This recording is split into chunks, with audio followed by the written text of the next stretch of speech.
Glória a Deus por todas as coisas. Glória a Deus porque estamos aqui mais uma vez, né? E que o Espírito Santo de Deus possa falar aos nossos corações. Porque Ele é quem fala conosco, né? Então, que Ele possa falar a todos nós. Amém? Em nome do nosso Senhor Jesus. Amém? E eu queria começar com uma pergunta. Que a gente pudesse pensar nessa pergunta. Um dia, alguém falou de Jesus para você, né? E aí, você compreendeu que Jesus é Filho de Deus.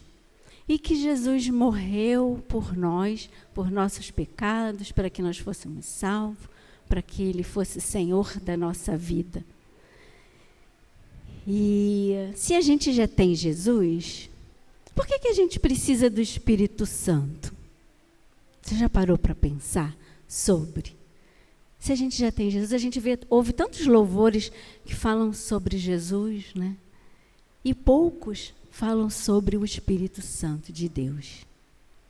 Jesus, ele ia anunciar que ele ia para o Pai, né? Que ele já estava indo, que o tempo dele estava acabando. Ele chama os discípulos para uma conversa, né? E aí começa a explicar, fala que, olha, tem outro conselheiro que está chegando. Hoje eu sou o conselheiro de vocês, né? Jesus era o conselheiro daqueles discípulos que ensinava, falava assim, ó, vai para lá que vai dar certo, pega esse emprego aí que vai dar bom. E ó, estuda isso que isso vai ser legal. Jesus era o conselheiro deles, né? Mas ele fala assim, ó, estou indo, vou partir. Mas tem outro conselheiro que vai vir. E para que ele venha, esse conselheiro vai ser melhor. Mas para que ele vai ser melhor para vocês, esse conselheiro. Mas para que ele venha, eu tenho que ir. Aí ninguém vai entender nada, né? Que loucura é essa? Né? Lá em João 14,16, não precisa nem abrir, não, que vai ser rápido. Eu pedirei ao Pai e Ele dará a vocês outro conselheiro para estar com vocês para sempre. João 14, verso 16. Essa palavra outro, no grego, ela quer dizer que é outro igual ao primeiro. O outro idêntico ao primeiro. Então, Jesus estava dizendo que ele ia, mas vinha outro igual. E aí, lá em João 16, verso 7, ele fala, mas afirmo que é para o bem de vocês que eu vou. Se eu não for, o conselheiro não virá para vocês. Mas se eu for, o conselheiro será enviado pelo Pai, né? Aí, imagina, ele fala, será? Você pensa, será? A gente tem um Jesus palpável. Imagina, hoje Jesus está aqui, palpável, me falando assim, ó, aceita esse emprego aí, estuda aquilo lá, vai por esse caminho. Ih, a minha mãe está doente, ora aqui por ela aí, ela ficou curada. Ih, meu irmão morreu. Ih, ora aí que meu irmão ressuscitou. Olha só. O que você, né, imagina, eles, vai ser melhor esse espírito, vem um espírito. Que espírito é esse, né? Imagina a cabeça. Há um espírito que vai ser melhor. E esse espírito vai ser meu conselheiro. É crazy, né? É uma coisa meio louca.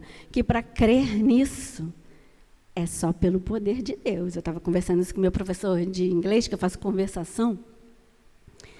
E eu falei assim, para acreditar no que Jesus disse, assim, eu estou indo, estou morrendo, vou ressuscitar e vai vir um conselheiro, é muito louco para crer. Mas para crer nisso, né? Eu falei para ele, para eu crer, eu tenho que olhar para Cristo, porque o Novo Testamento, ele tem, para um livro ser histórico, ele precisa ter 50 cópias repetidas contando a mesma história. Eu falei para ele, né? E o Novo Testamento ele tem 5.000 cópias contando exatamente a mesma história. Então, é um livro para lá definido como histórico, né? Então, quando eu leio o Novo Testamento, que eu leio a história de Cristo, eu consigo crer, né? Porque a gente é humano, a gente tem razão, é guiado pela nossa razão, pelo nosso pensamento. E a gente deve usar, de fato, a nossa razão, né? Deus nos deu uma razão, então a gente tem que usar, a gente tem que pensar, né? Mas mediante essa história, que é verídica, né? Pois tem mais de 5.000 escritos que contam a mesma história. A gente olha para Cristo, a gente crê nele como nosso mestre, Salvador e Senhor, que é importante a gente crer nele como Senhor também, né? Porque não basta crer nele só como Salvador, ele me salvou, mas e Senhor? Senhor é uma palavra que a gente tem dificuldade de entender, porque a gente nunca foi escravo. A gente não foi escravo, a gente não sabe muito bem o que é ter um Senhor. Mas naquela época, né, quando as pessoas eram escravas, elas eram submetidas a alguém, à vontade de uma pessoa. Aquela pessoa era o Senhor dela. Então, isso que a Bíblia fala, que ele precisa ser o nosso Senhor. E onde entra o Espírito Santo aí nisso tudo? Por que Jesus disse que seria melhor que ele viesse, esse conselheiro? Deus já profetizava isso desde o Antigo Testamento, né? O profeta Joel falava que viria um Espírito de Deus que seria derramado sobre toda a terra. Está lá em Joel 2:28. E depois disso derramarei o meu Espírito sobre todos os povos. Os seus filhos e suas filhas profetizarão, os velhos terão sonhos, os jovens terão visões. Profecia. E aí Jesus vem e afirma, olha, eu tenho que ir para que o conselheiro, o Espírito da verdade, possa vir sobre todos. E aí Jesus confirma, é a confirmação da profecia. E em Atos, a profecia se cumpre, né? Jesus ressuscita, Jesus morre, ressuscita, e muitos veem Jesus após ele ressuscitar, né? Não era um espírito, como muitos pensam, porque ele comeu. Ele assou peixe lá com os discípulos na praia, comeu, bebeu. Então, não era um espírito. O espírito não come, não bebe, né? Mas nas mãos dele, Tomé tinha dificuldade de acreditar nisso. Pega aqui, Tomé, na minha mão, para você ver que eu estou vivo. Ele estava vivo. E Tomé viu o furo nas mãos dele. E aí ele ressuscita, vai para o Pai, e esse Espírito vem e é derramado primeiramente sobre os discípulos. E aquele Pedro, que teve medo, que correu, saiu correndo quando Jesus foi crucificado, que fugiu, que negou Jesus 3 vezes. Esse Pedro, depois de cheio desse Espírito Santo, ele começa a falar de forma eloquente para 3.000 pessoas, com toda a coragem, sem medo de ir para a prisão, sem medo de ser decapitado. Quem fez isso? O Espírito de Deus, que estava sobre os apóstolos, que fez todos esses atos relatados nos apóstolos. É esse Espírito Santo, que nas epístolas falam desse poder desse Espírito. Mas se a gente olha para a igreja hoje, imagina se você lê isso tudo, você está numa ilha deserta, nunca viu ninguém. Aí chega uma Bíblia lá e você começa a ler e você conhece a igreja de Cristo baseado no que você leu ali na Bíblia, numa ilha deserta. Aí, de repente, você é resgatado e te colocam de volta aqui. Aí você olha para a igreja hoje. Aí você fala, essa é a igreja de Cristo? Essa é a igreja que eu li? Tem alguma coisa diferente, não está batendo. O que falta na igreja hoje? Por que ela está tão diferente? Eu li um livro que o autor tem uma frase muito interessante, que ele fala assim, o nome dele é Francis Chan, conheci ele é um pastor californiano, ele é surfista. Eu conheci esse autor através do Denis, né, num livro Multiplique, que a gente leu juntos. E eu li um livro dele que fala assim, O Deus Esquecido. E aí tem uma frase que ele fala assim, se eu fosse Satanás e o meu objetivo final fosse frustrar os propósitos de Deus e seu reino, uma das minhas principais estratégias seria levar os frequentadores de igrejas a ignorar o Espírito Santo. Forte, né? Se eu fosse Satanás e o meu objetivo final fosse frustrar os propósitos de Deus e o seu reino, uma das minhas principais estratégias seria levar os frequentadores de igrejas a ignorarem o Espírito Santo. Será que é isso que acontece no nosso meio? Eu queria pensar, refletir em 3 pontos que a gente precisa do Espírito Santo, que a igreja de Cristo, o corpo de Cristo precisa do Espírito Santo. Nós, como pessoa, precisamos desse Espírito Santo. O primeiro texto que eu gostaria de ler com vocês está em 1 Coríntios, a partir do verso 18, do 18 ao 21, que fala que a sabedoria, Cristo, sabedoria e poder de Deus. Pois a mensagem da cruz, verso 18, pois a mensagem da cruz é loucura para os que estão perecendo, mas para nós que estamos sendo salvos, é o poder de Deus. Pois está escrito, destruirei a sabedoria dos sábios, rejeitarei a inteligência dos inteligentes. Onde está o sábio? Onde está o erudito? Onde está o questionador desta era? Acaso não tornou Deus louca a sabedoria deste mundo, visto que na sabedoria de Deus o mundo não o conheceu, por meio da sabedoria humana? Agradou a Deus salvar aqueles que creem por meio da loucura da pregação. Paulo está falando para escravos, soldados, né? Pessoas que não tinham muita cultura. E aí ele continua a partir do capítulo 2, verso 1. Eu mesmo, irmãos, quando estive entre vocês, não fui com discurso eloquente, nem com muita sabedoria, para lhes proclamar o Evangelho de Deus, pois decidi nada saber entre vocês, a não ser Cristo e este crucificado. E foi com fraqueza, temor e muito tremor que estive entre vocês. Minha mensagem, minha pregação não consistiram em palavras persuasivas de sabedoria, mas consistiram em demonstração do poder do Espírito, para que a fé que vocês têm não se baseie na sabedoria humana, mas no poder de Deus. Entretanto, falamos de sabedoria entre os que já têm maturidade, mas não de sabedoria desta era e dos poderosos desta era, que estão sendo reduzidos a nada. Ao contrário, falamos da sabedoria de Deus, do mistério que está oculto, o qual Deus preordenou antes do princípio das eras, para nossa glória. Nenhum dos poderosos desta era o entendeu, pois se tivessem entendido, não teriam crucificado o Senhor da glória. Todavia está escrito, olho nenhum viu, ouvido nenhum ouviu, mente nenhuma imaginou o que Deus preparou para aqueles que o amam. Mas Deus o revelou a nós por meio do Espírito. O Espírito sonda todas as coisas, até mesmo as coisas muito mais profundas de Deus. Pois quem conhece o pensamento do homem, a não ser o espírito do homem que nele está? Presta atenção.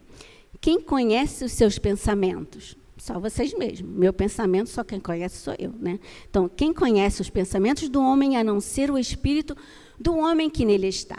Da mesma forma, ninguém conhece o pensamento de Deus, a não ser o Espírito de Deus. Nós, porém, não recebemos o Espírito do mundo, mas o Espírito procedente de Deus, para que entendamos as coisas que Deus nos tem dado gratuitamente. Delas também falamos, não com palavras ensinadas pela sabedoria humana, mas com palavras ensinadas pelo Espírito, interpretando verdades espirituais para o que são espirituais. Quem não tem o Espírito não aceita as coisas que vêm do Espírito de Deus, pois lhe são loucura, e não é capaz de entendê-las, porque elas são discernidas espiritualmente. Para a gente entender essa loucura, só com a mente de Cristo, né? A gente precisa ter a mente de Cristo, a sabedoria que procede do Espírito Santo. Só com o Espírito Santo é que a gente tem conhecimento. Ninguém explica Deus 100%, porque Ele é transcendente, né? Deus é ilimitado, nós somos humanos, somos limitados. Mas a teologia, ela explica Deus, procura explicar a Deus, né? Deus foi se revelando ao homem desde o princípio. E aí a gente começa a conhecer Deus. E através do Espírito Santo é que nos dá essa sabedoria. E é Ele que é o nosso conselheiro. Para que a gente precisa dessa sabedoria? Paulo fala aqui que ele usa essa sabedoria do Espírito Santo para que as pessoas possam conhecer a Cristo. Então, não é pela nossa força, nossa inteligência, o nosso intelecto que a gente enche uma igreja. Ah, mas as igrejas que estão cheias, todas têm o Espírito Santo? Nem sempre. Pessoas inteligentes, com talento, grupos bons de louvores profissionais, podem encher uma igreja, sem necessariamente o Espírito Santo estar lá. Qualquer grupo bem intencionado de pessoas pode fazer crescer aquele grupo, pode fazer crescer uma empresa. E não necessariamente o Espírito Santo está agindo, está transformando as pessoas, está fazendo com que as pessoas consigam a ter Deus como Senhor, Jesus Cristo como Senhor. Isso só o Espírito Santo é que faz. Transformação de vida, novo nascimento, só o Espírito Santo faz. Ajudar a nossa caminhada na vida, só o Espírito Santo que nos dá essa sabedoria, né? Tem um grupo, eu participo de um grupo de mulheres lá no meu prédio que faz pilates. E esse grupo, as mulheres, uma vez por mês, a gente sai para almoçar, para comemorar as aniversariantes do mês. De vez em quando elas chamam, vamos no shopping tomar um café, a gente vai tomar café. E aí teve uma senhora lá que começou a participar desse grupo e ela deu um testemunho. O grupo não tem nada, não tem bandeira evangélica, cada uma de uma religião. E essa senhora, ela falou assim, poxa, desde o dia que eu comecei a participar com vocês desse grupo, minha vida tem melhorado muito de qualidade. Eu estava numa depressão profunda e eu estou começando a sair dessa depressão, porque vocês têm me ajudado. Né? A ajuda humana é fundamental. A gente precisa uns dos outros. A gente usa o nosso intelecto para ajudar as pessoas, para mostrar caminho, mas transformação de vida, novo nascimento, ver evidências do fruto do Espírito na vida de alguém, é só o Espírito Santo. Levar o Evangelho, a mensagem da cruz, para que as pessoas possam ser transformadas, não somos nós, é obra do Espírito Santo. Né? Não basta a gente fazer um bom culto, né? Servir a Deus, seguir a Cristo, envolve muito mais coisas do que reunir um grupo de pessoas talentosas para fazer um culto. Muito mais coisas. E às vezes a gente dá muito mais valor a esse dia aqui, o dia do domingo. Né? Mas servir a Deus, seguir a Cristo, tem muito mais coisa envolvida do que isso. A gente precisa ter culto na vida. Né? É culto na vida. É o dia a dia. É como a gente trata a sua esposa, como a esposa trata o marido, como trata o filho, como trata o subordinado, o empregado, aquele que trabalha na minha casa, aquele que trabalha comigo no emprego. Né? Isso é culto na vida, é prática de vida, que as pessoas falam, sou super espiritual, eu oro, jejuo uma vez por semana, aleluia, glória a Deus. As pessoas têm uma noção errada do que é ser espiritual. Ser espiritual é aquele que sabe respeitar o outro, é aquele que ajuda. Estou com preguiça, mas eu vou porque ele está precisando. Isso é ser espiritual. É ser cheio do Espírito, né? As pessoas têm essa noção equivocada do que é ser cheio do Espírito. Esse é o segundo item.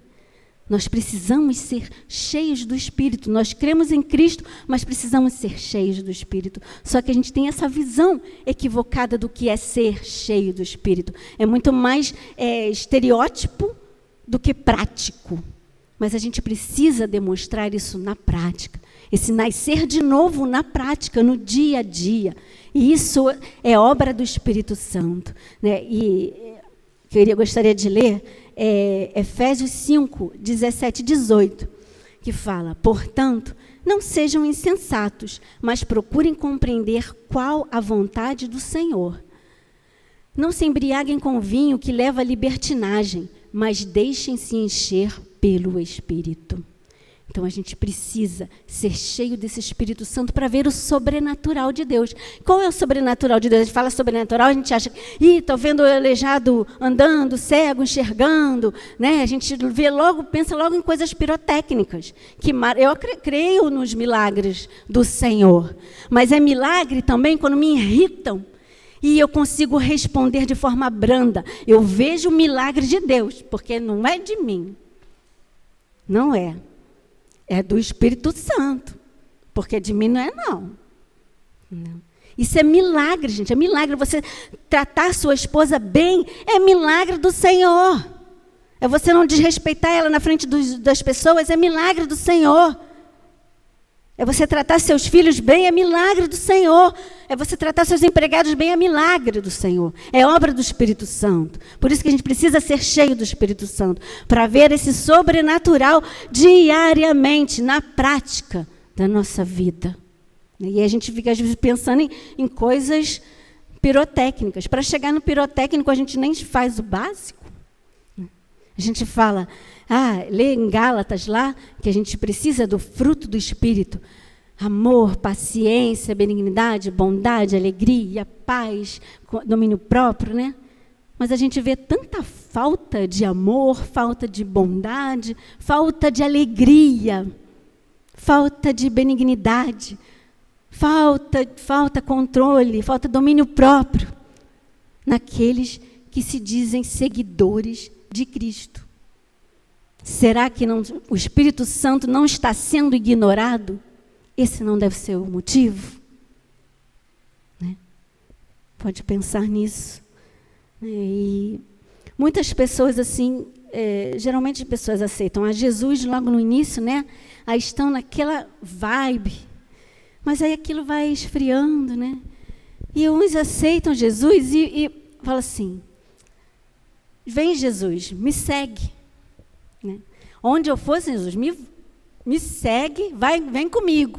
Mas a Bíblia fala isso? Não.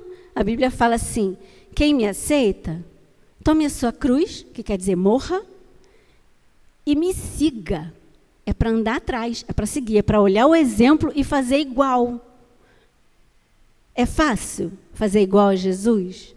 Não é fácil, não. Não é milagre do Senhor. É o Espírito Santo que faz. Então, a gente muitos aceitam a Cristo para só sentir aquele frescor. Fui no culto, que louvor gostoso. Senti aquela brisa, né, do céu.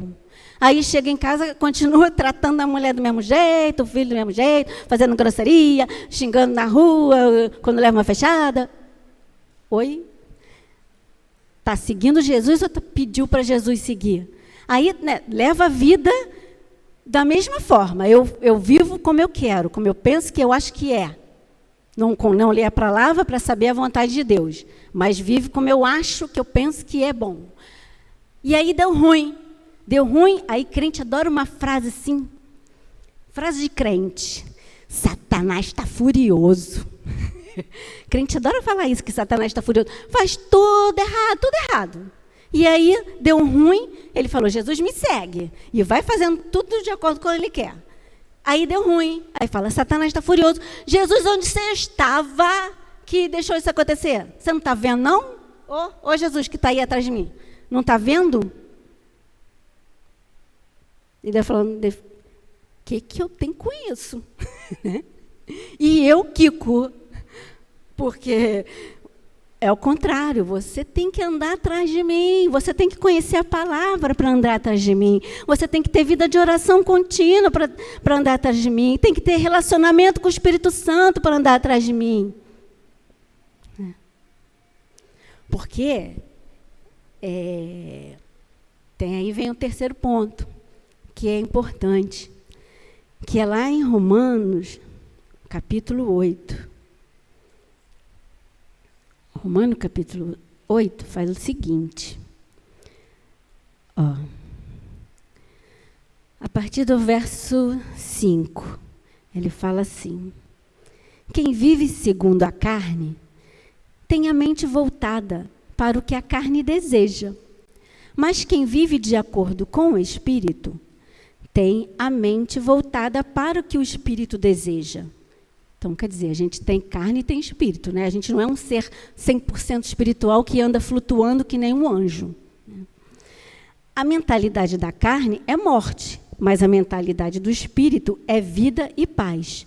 A mentalidade da carne é inimiga de Deus, porque não se submete à lei de Deus, nem pôde fazê-lo. Mas quem é dominado pela carne não pode agradar a Deus. Entretanto, vocês não estão sob o domínio da carne, mas do Espírito, se de fato o Espírito de Deus habita em vocês. Se alguém não tem o Espírito de Cristo, não pertence a Cristo.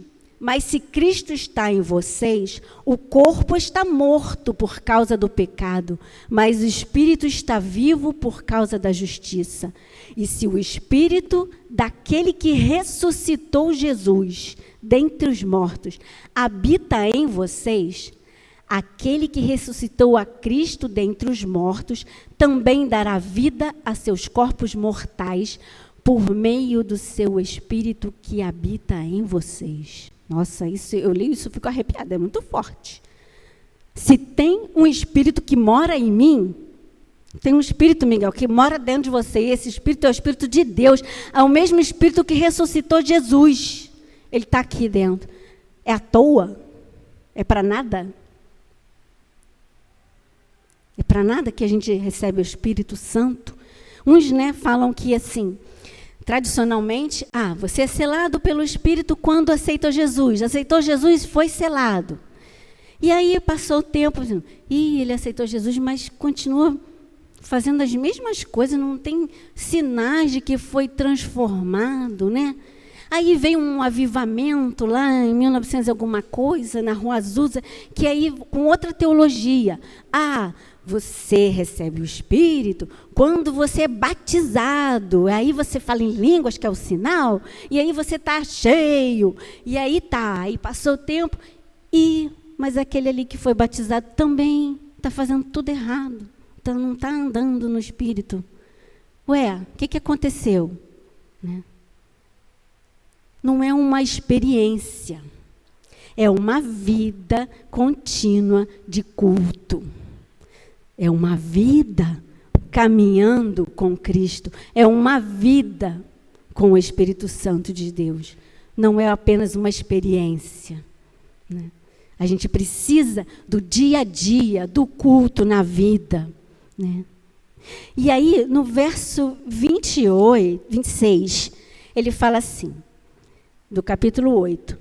Da mesma forma, o Espírito nos ajuda em nossa fraqueza, pois não sabemos como orar, mas o próprio Espírito intercede por nós com gemidos inexprimíveis. Essa palavra ajuda, ou tem outras versões que falam assiste, no grego é uma palavra enorme, um palavrão, que é sunantilambanomai, que quer dizer ajuda, Aqui Paulo fala que o Espírito nos ajuda em nossas fraquezas. Sunantilambanomai. O que significa sunantilambanomai? Por exemplo, eu peço assim, Miguel, eu preciso do teclado. Você pode me ajudar e pegar o teclado para mim? Aí o Miguel vai lá, pega o teclado e traz. Eu já armei aqui a bancadinha, ele vai e bota o teclado para mim ali. Enquanto isso, eu estou fazendo outra coisa. Ele me ajudou. me ajudou. Aí eu falo assim, Denis, me ajuda a pegar o teclado? Aí eu sei que o Denis não tem mais 20 anos de idade, que já tem várias protusões na coluna. E aí o que a gente faz? Denis, me ajuda a pegar o teclado? Eu pego de um lado, o Denis pega do outro lado. E aí a gente vem trazendo teclado e a gente pega, e põe em cima da mesinha. Né? Isso é o Sunanti Lamba no Mai. Quando é ajuda, fazer essa ajuda fazendo frente juntos. Não é uma ajuda que eu terceirizo para outra. Sunanti Lamba no Mai é trabalhar junto. Então, aqui, Paulo está falando isso, né? Que o Espírito nos ajuda em nossa fraqueza. Então, não é falar assim, Espírito, trabalha aí, me dá paciência. E eu continuo fazendo as minhas coisas e vivendo como eu vivo. Na hora que você vai precisar de paciência, vai ter? Não. Claro que não. Né? É trabalhar em conjunto com o Espírito. É crescimento, é desenvolvimento da salvação. É vida de culto. Né? Ter culto na vida, todo dia. É comunhão com o Espírito Santo todos os dias. É isso que impede de eu ser grossa. É isso que impede de eu ter preguiça de ajudar alguém. Né? É isso que impede de eu valorizar mais os meus bens, as minhas coisas do que a Deus. É isso que impede de eu valorizar mais o meu filho do que a Deus. É isso que impede a gente de valorizar mais o marido do que a Deus. É isso que impede a gente de valorizar mais a mulher do que a Deus. É isso que impede a gente de valorizar mais o emprego do que a Deus. É isso. É esse sobrenatural. É caminhar com o Espírito Santo. Então, eu gostaria que a gente pudesse...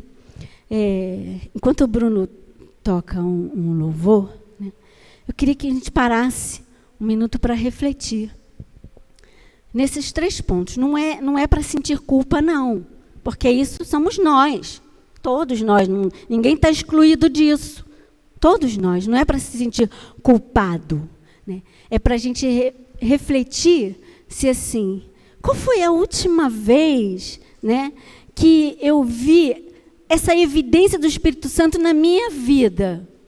Qual foi?